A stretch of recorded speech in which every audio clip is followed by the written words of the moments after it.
This week, the Pop Life panel is talking about the powerful influence of memories. Nice to see you all. Thank you. Nice to see you.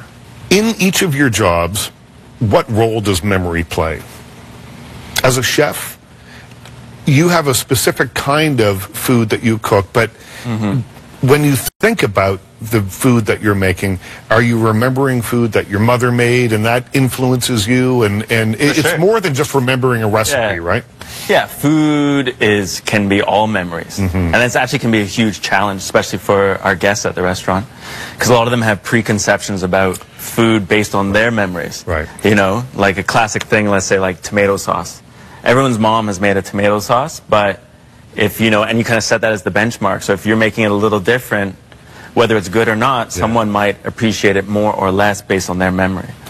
So yeah, it can be everything. And Kurt, you tattoo people, and you've tattooed loads of people. You're also an artist, but Halsey and some very famous people. When they come to you, do they say, okay, I want to commemorate something. I literally want a physical manifestation of a memory on me. Is that how it works? Well, for a lot of guys, it definitely does, or a lot of people, it definitely does. For me, I do quite a bit of that, and it's always a real challenge, because if it isn't right, then you're not getting what you should have gotten done. I'm sure it is. The unveiling of the drawing, let alone the actual physicality of the tattoo, is when the person sees it and they're like, well, or they're like, yes, you got it. As a doctor who studies memory, tell me a little bit about what it means, with the idea perhaps of having something on your body that reminds you of something. Why do people do it? Why do they do it? Yeah. They want to, as you said, commemorate or remember or enhance as far as their identity, you know, whatever this is, the image, the words, to make it more salient and to really make it as a statement that represents them.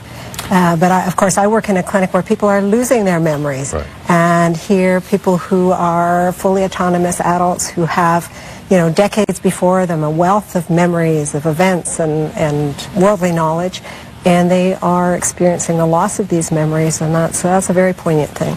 Well, memory is so tied in with our identity. Yeah, absolutely. So it depends on the severity of memory loss. When you get to a stage where you don't know what country you're from and where you went to school and who's in your family, whether you're married or not, we can all say, oh yeah, there's a major loss of identity. And that happens to people.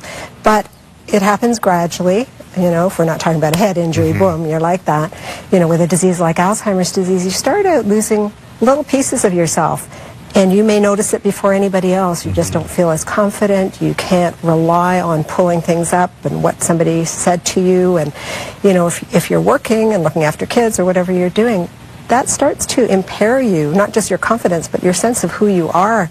And maybe you had a strong memory. That's not you anymore.